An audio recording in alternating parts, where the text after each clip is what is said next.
Hello, I think I might be live. Welcome to my book launch for Time Out. My name is Emma Murray and thank you so much for coming. Really appreciate it. Bit weird doing this virtually, as obviously it would be nice to do it in a bookshop in Ireland, Dublin where I'm from, or in London. But it's great to acknowledge the occasion anyway. I've had a crazy day, but in a very good way. So very pleased to be doing this. So what I'm going to do today, I'm just going to lay out the agenda for you. So I'm going to start to tell you a little bit about the book, and then I'll be answering some questions, and then I'm going to be reading a quick passage from the book, and maybe answering more questions if we have time. So let me just kickstart with a question that has come from the publisher, who very kindly asked some bloggers who have reviewed the book if they have any questions. So I'm going to start off with a few of those. But first of all, let me tell you a little bit about the book. As you know, it's called Time Out, and it's about a girl called Saoirse who is in her 40s, and she's a bit fed up with the way her life is going. Her work has dried up, and her husband's driving her crazy with his domestic fussiness, and her daughter is still throwing massive tantrums at the age of 4, and even worse, her writing work, which is the only thing that keeps her sane, has completely dried up, and she's feeling very frustrated and trapped with her life. So when her agent calls and gives her an option to write a book, she's delighted with herself, until she realizes that the book is about motherhood, which is something that she's been kind of trying to escape for, the previous 4 years. So that's what the book's about. So let me start off with our first question. And hello to everybody who's joined. Emma Walsh, former agent from Ireland, who is the first person to read this book, and who is pretty much the reason that that I'm sitting here today. Thank you, Emma, for joining. It's my sister Lisa, who wrote such a lovely message on Facebook today that almost made me cry. So thanks for that, sis. There's Mary from Boldwood, whose book The House Party is out soon. I already have it pre-ordered, so don't miss that one. Nia, my lovely marketing manager with the patience of a saint and unbelievably calm in a crisis. And there's Jessica, another Boldwood author. So thank you so much for joining. And Phil Whiteley's just joined, who is my partner in crime from the ghostwriting work that I'm doing as well at the moment. So let's start off with one of the first questions that we have from our bloggers. So the first question is, do you believe that writer's block is a thing? And if so, how do you deal with it? Oh, it's a funny one. I think it's a thing when you can't find anything that you want to write passionately about. So there are plenty of false starts when it came to, well, before I started Time Out. I used to write a certain amount and then I'd stop because I just couldn't figure out how I was going to continue. But once I found a subject that I was really hooked on, the process went a lot smoother. And I think that writing for a certain amount each day also helps to kill writer's block, because at least you can kind of get an idea of what your style is, what your voice is, and how disciplined you are to actually complete a novel, which is a really hard thing to do. So I would write about 1,000 words per day, and feel very guilty if I didn't, and that was kind of how I made myself sort of hunker down and get to the point that I am today. So that's the first question.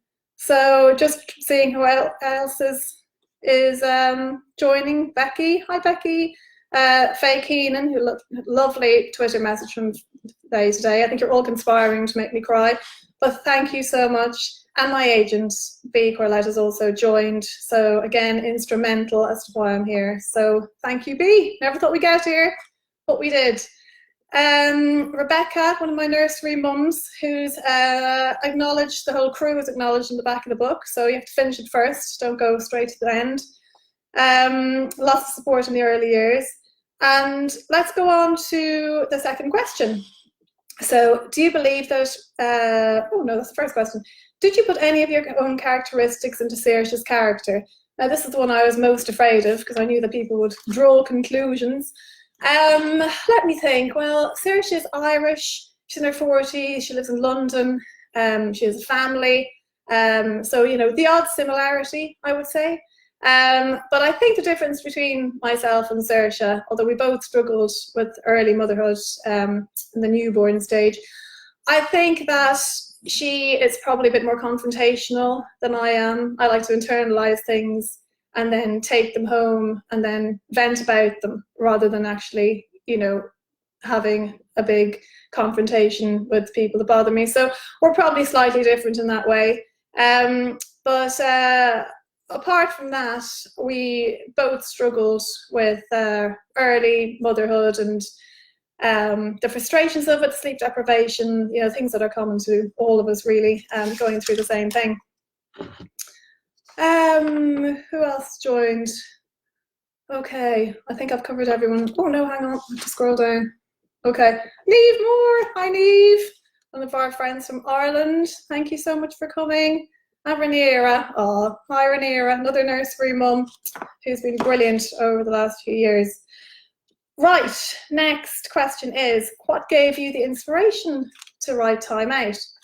Well, actually, it was one particular scene in Catastrophe, which is Sharon Horgan and Rob Delaney, and it was when she walked into her child's bedroom, her baby's bedroom, her newborn baby, and it had been, she'd obviously puked in the cot or something, and Sharon whipped the sheets off the bed and just threw them out the window. And I just thought, well, that pretty much sums up the frustrations and, you know, exhaustion associated with motherhood. And I thought, well, if she can put herself out there and, you know, show the world that, you know, how, and be honest enough to show the world about how, you know, frustrated you are, then I thought, well, maybe I can try and encapsulate some of that feeling in Time Out. So that's what kind of inspired me to do it in the first place. The next question is, what inspires you to write on a daily basis? Well, fear, mainly. Fear and guilt. If I sign a contract to write a book, I've been in non-fiction for a long time, so I've signed quite a few contracts. And in those contracts, you have terms and conditions and you have your deadlines. And if you don't meet your deadlines, then you sort of break the contract, and that isn't an option for me. So, so fear is a great motivator, I find. So as long as somebody gives me a deadline, then I pretty much have to fulfill it, whether I like it or not. But thankfully, writing fiction is such a joyful process that it's not so much of a chore to deliver to deadline, so I'm quite lucky in that way. Let's see what the next one is. How did you find the experience of writing fiction compared to your previous non-fiction? Well, I think the two of them are entirely different. I think that non-fiction's lovely because you have all your lovely facts and research in front of you, and you know, you've got people to talk to. I co-author academic textbooks as well, so I have a team that I talk to, and it's just really safe and very much in my comfort zone. And fiction, writing 2 hours of fiction is like spending a half a day in therapy. You really have to dig deep to create something and to make it sort of like something that you want to write, something that you want other people to read and enjoy.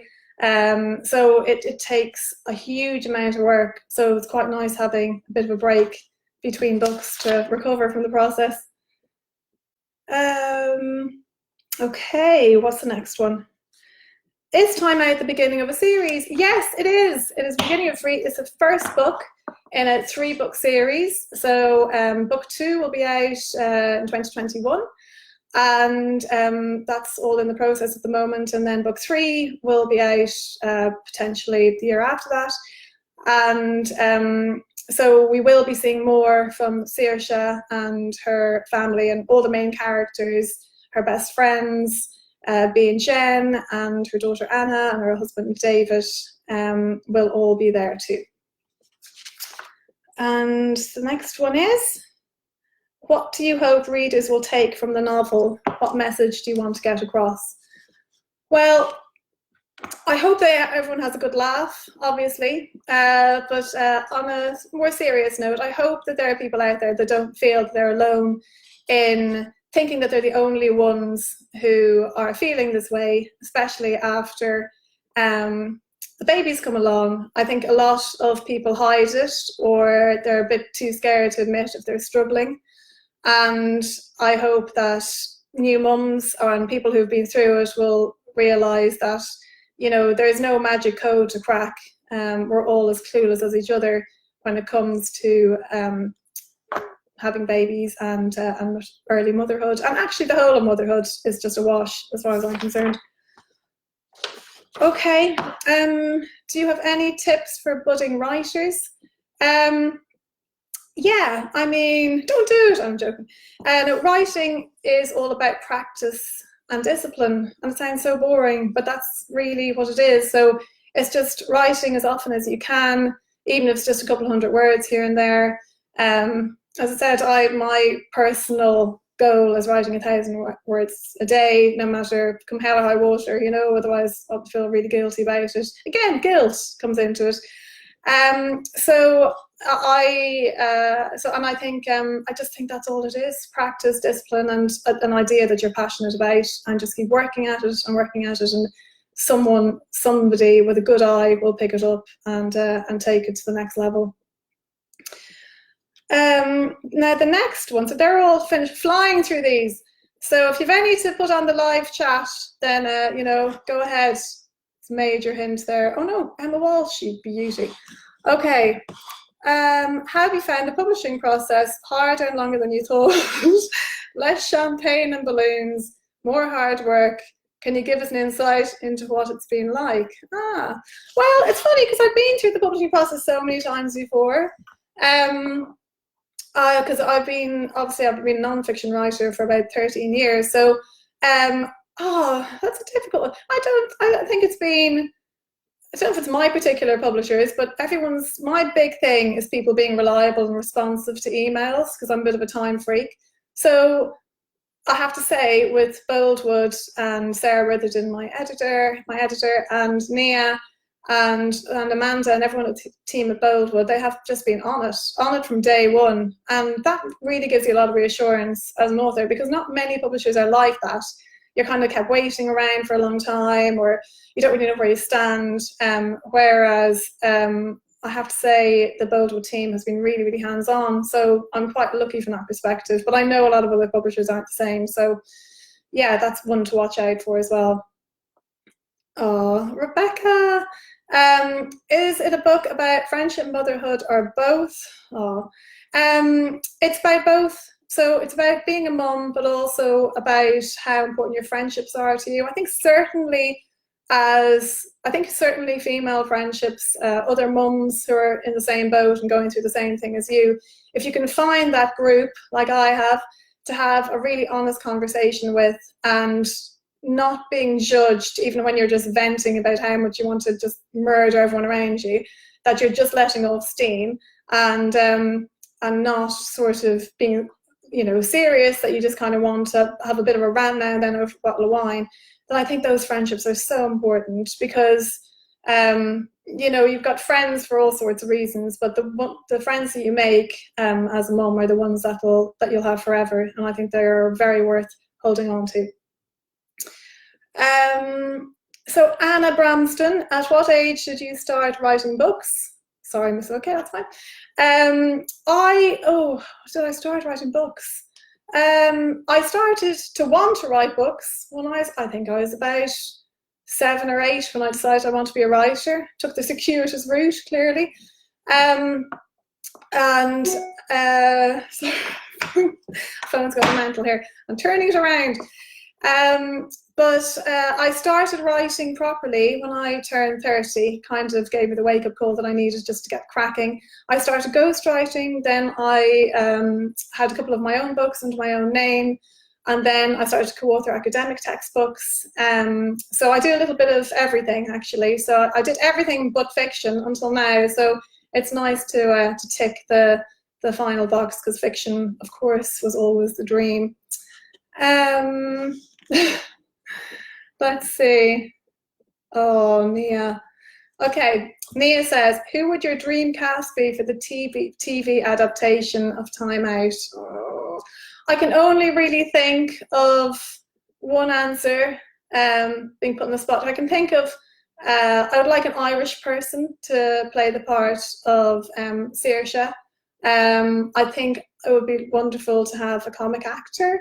And I really think that Aisling Bea would be, was one of my favourite actors, and I love her series This Way Up, and I just think her level of slightly high-strung behaviour in some instances would be perfect for the role of Saoirse.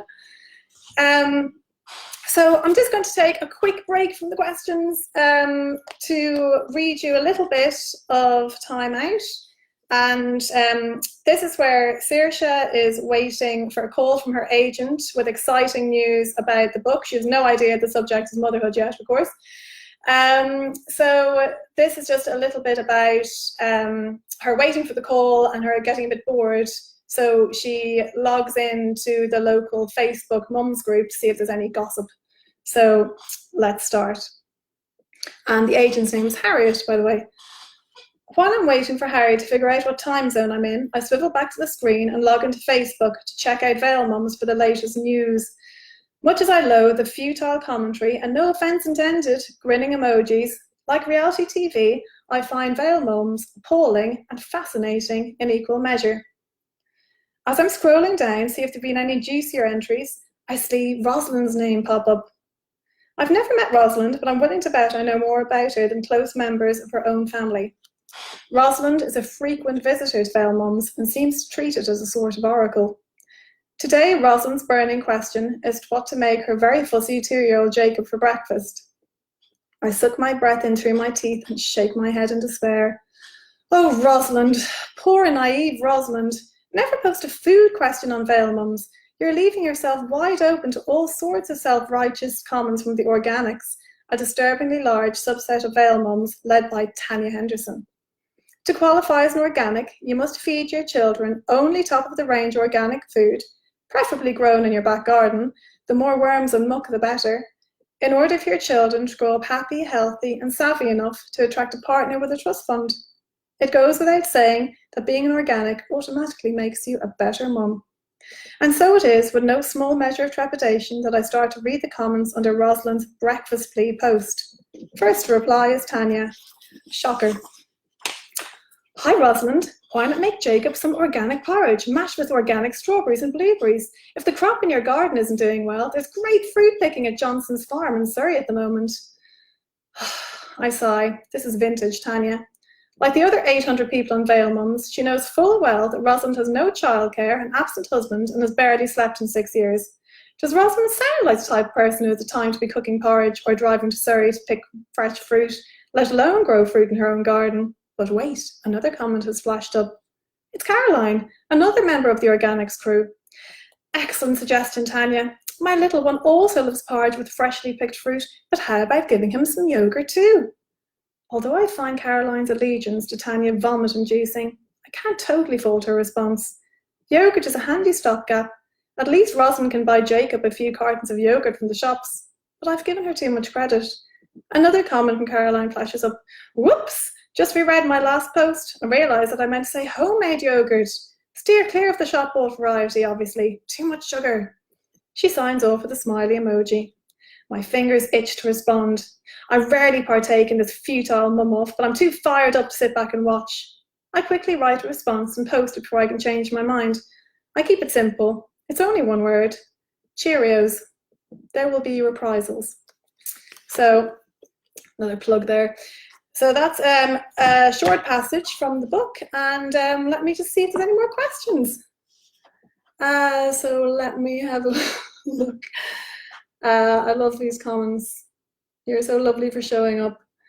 Red shirt project. Has your husband read it? Well, that's the $1 million question. So we've had some frank conversations about the content of the book. He's a neat freak. The character in it is a highly exaggerated version, but just to be clear, where is he? Yeah, the tea towels are real, okay? So when you read it, if there's a mention of the tea towels and different colours for each function, that's real, okay? But a lot of the other stuff, I have to say, is exaggerated, and he has not read it. No, not yet anyway. I think he's gearing up to it, so kind of probably better off if he doesn't, to be honest with you. So we'll leave it at that. Let's have a look. Oh God, you're all lovely questions. Now there was one about moving from Ireland. Oh yeah, Rebecca, how did you find moving location, the book from UK to Ireland? Yeah, I mean, I hadn't planned it, actually. I knew that she had to get away, and I knew she felt trapped, Saoirse, the main character, and I knew she wanted to break from her husband. And when she got the opportunity to write this motherhood book, and when the option came up from her best friend B to use her summer house in County Wexford in Ireland,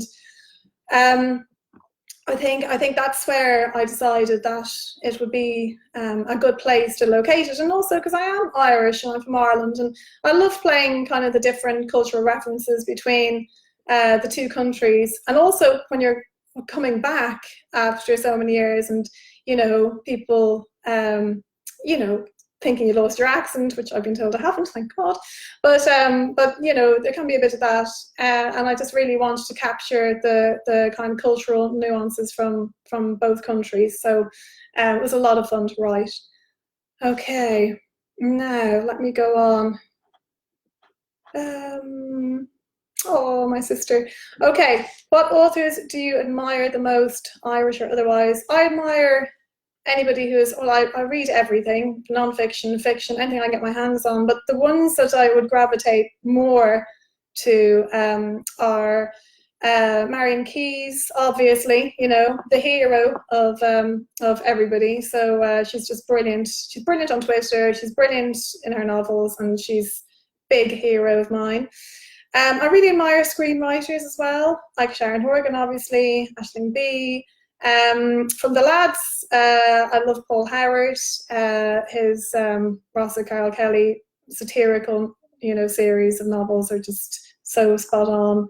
So I'm a big fan. Bill Bryson, I've read every single one of his. He's just such a gorgeous writer. And from a non-fiction perspective, I'm a big fan of Michael Lewis, and John Ronson would be up there as well. So quite eclectic. But as I said, I've been reading loads of books from my fellow Boldwood authors, and it's just wonderful joining a crew of just really talented authors where that when you read one of your books that it's always going to be a good read. You can't say that about a lot of other books out there, but that when you read somebody that you're in the same writing group as but the same publisher, that they're going to be stellar. So there's a lot to get through, but it's all brilliant.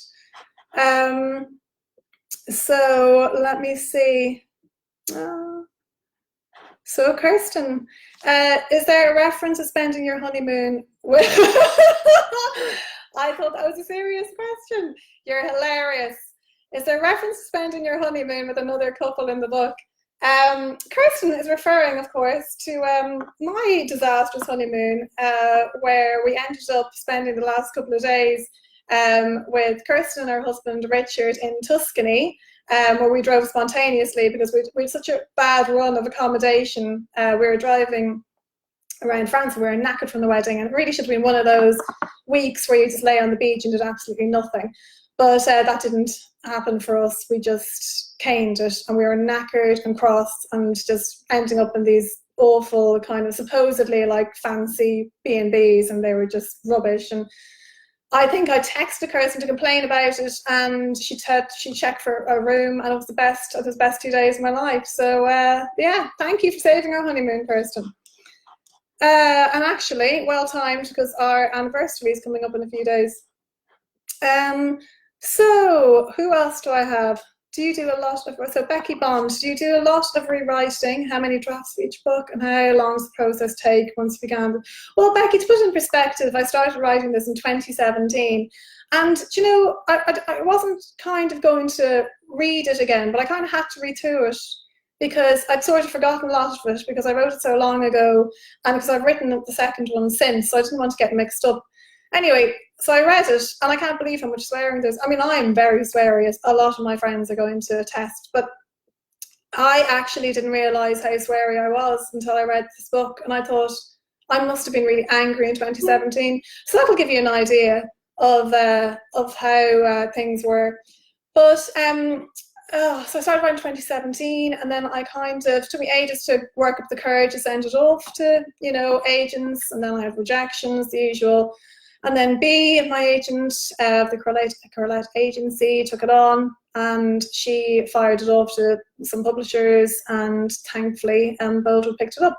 Then I signed the contract last summer when I was actually in Ireland, and then we started the edits around September, and then obviously it's out today. So the short answer is quite a long time, but I don't think that's unusual with fiction, especially when publishers and agents are taking a chance on a first-time fiction author. There's a lot of hoops to jump through, and I think that's, you know, totally fair enough and par for the course. I'm sure a lot of other people are quicker than I am, but now that obviously I'm doing 3 books, I have a 3-book deal, things are moving much, much faster.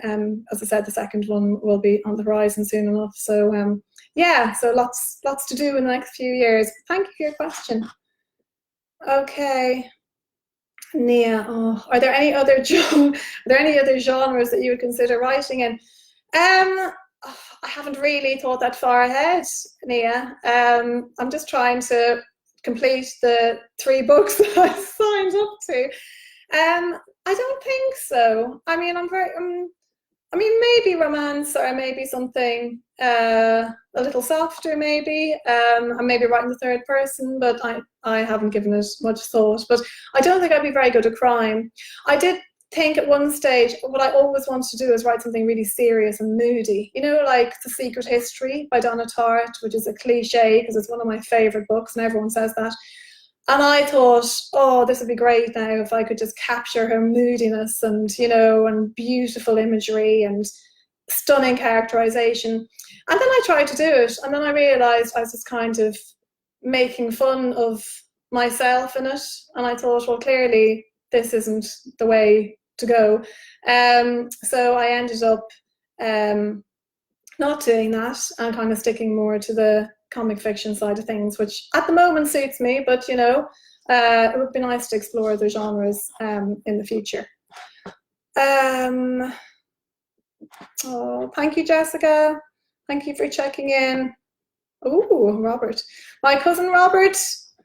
Emma, how does writing fiction now compare to ghostwriting and academic writing? That is a great. Also, your husband sounds like a patient kitten. That's lovely. It's always a sting in the tail. Thank you, Robert. How does writing fiction now compare to ghostwriting and academic writing? Well, I'm still doing all 3, so it's just making the switch from one to the other. I think, as I said before, it's totally different for me. And with research and facts, you already have for non-fiction, whereas with fiction, you're really creating things yourself. So it's a lot harder. It's the hardest thing I've ever done in my life from a writing perspective. But also the most rewarding. So, you know, I'm lucky for that. And that reminds me of a question from Mary Grand, author of The House Party, as I mentioned. What impact did ghostwriting have on your fiction? And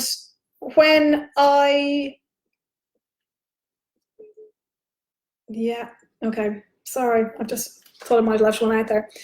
When I first read this question, I didn't think that it had any impact at all on my fiction, because, you know, ghostwriting is non-fiction. I write non-fiction.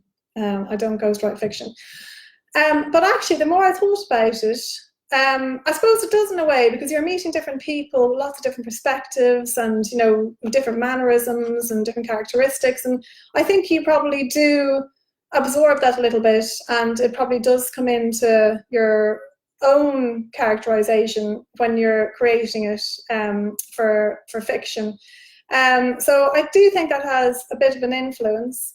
And book 2, I can reveal that Saoirse accepts a ghostwriting job with a client that she actively can't stand and struggles to find a way out of her predicament.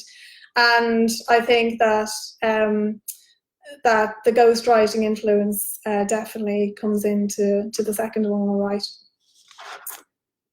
Oh, let me see. Richard or Catherine, who might be at the controls. What did you think when you listened to the audiobook version? Yeah, no, I thought she was great. I was lucky enough to be sent samples beforehand, so I knew what she sounded like. Obviously, I was very keen to have an Irish author with a voice slightly more melodious than my own. So I think that she did a wonderful job, and her name's Caroline Lennon, and she's also done the audiobook for Marian Keyes and a whole range of other fabulous authors. So I'm very lucky to have her, and I think she's done a brilliant job, and I hope whoever's bought the audiobook that that you feel the same way. Rebecca, did you have the title from the beginning? I did, and it got changed about 3-4 times, I think. My initial title was not the only one, purely because whenever I sort of vented about, motherhood or talked to other people about it, and a lot of them used to turn around to me and say, "Oh, I'm so glad I'm not the only one." And I thought, okay, well, that's a nice title for a book.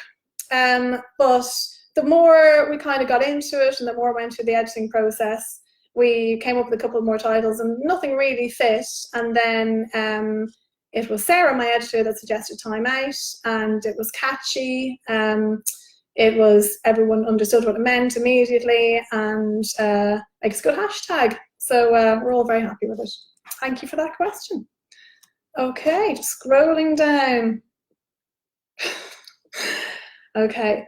Anna, did you dream about the book as you're writing it? What had you written or what we're writing next in the book? Did I dream about it? I didn't stop thinking about it. That's the other problem, by the way, is that you lose sleep over it, because the second you fall off, the second your eyes close, and for me anyway, in bed, then that's it. You're thinking of things, and things pop into your head, and it's exhausting, to be honest with you. But I'm not one of those people that makes notes, during the night or something pops into my head. I've done this before, and when I wake up, I realize it's all complete nonsense. So I just tend to hold on to the stuff that, I think is a goer, and then 90% of it doesn't make it into the book. But your brain is very much whirring during the process, which is it's quite nice to have a break between books. Okay. Richard, thank you for or Catherine, thank you for another personal question. Does she swear as well as you? I think she swears better than me, Richard. I think that she is a lot more sweary in confrontation, and I only swear in a jokey way. So that's the difference between me and Saoirse. So thanks for that. Right, who have I missed? Phil, do you think there are significant cultural differences between Ireland and England? If so, do they feature in the book? Yeah, I do think there are quite a few differences. I think that in Ireland, I think people are probably a little bit more open initially. When you meet them, I could go back now to Malahide in Dublin, where I'm from, and learn about someone's life story the second I take a walk along the beach.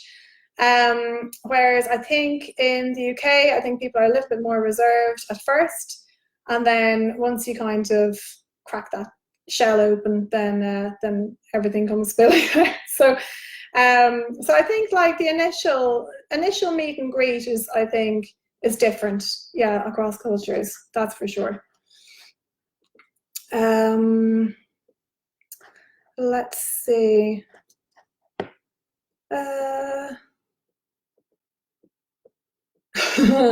Clara Bolland, one of my lovely nursery mums. What are you going to buy with your book earnings? Well, that's hilarious. Let me think. McDonald's, maybe. Haven't really got that far. Kirsten. Bottle of gin, if things go well. I think we're getting a bit ahead of ourselves, but look, you know, we'll have to see in the future. But I'll tell you what, you'll be the first to know. I'll put a big ribbon around it. But thank you for that. Okay, so have I answered everybody? If I haven't answered everybody's question, then just please type it in again, because I've probably missed it with all the scrolling. And thank you for all your lovely comments. Oh, Gemma. Sorry, Gemma, I missed you. Gemma, another Boldwood author. Do you have particular beta readers that you use to run past your ideas, first drafts? No, I don't. I write it, I keep it all to myself, and then I send it off to the editor, and then she looks at it.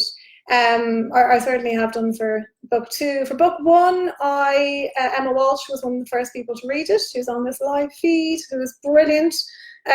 So she gave me some great advice.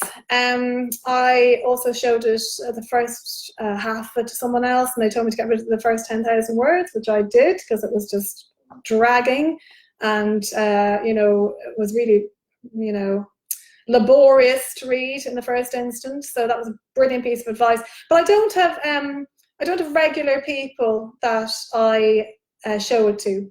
And the second one, the only person, I've sent it to Emma again, and the only other person that has it is Sarah. So I'm looking forward to her feedback. And, you know, I imagine it'll go through several rounds before it hits the shelves next year. But that's what it's all about. The first draft is the only, is just the beginning, you know. The first draft is the start of everything. So no book ever got published on the first draft, as they say. So so that's what I'm doing there. Let me have a quick look. All right. Oh, okay. Well, I think that I've covered everything. Any last? Can you just pop it in the feed if I've missed you? I'm sorry. It's just a bit bonkers. I'm losing the run of myself. Really nice comments. Thank you. Okay. Right. Am I done? Am I done? Oh, thank you, Rhaenyra. Okay, so I've answered the one from about the authors, and there was one that came in that I can't read my own writing. Oh yes, no, I've answered that one. No, I feel like I've ticked all the boxes. And I've lasted longer than I could, and I thought, in a really, really hot room. And there's been no interruptions from the kids, so I'll consider it a win. So thank you so much for turning up tonight. I really appreciate it. Hopefully next year we'll all be in some nice bookshop raising a glass, and the free booze will be flowing, and you know, I owe you. Thanks, guys. Bye.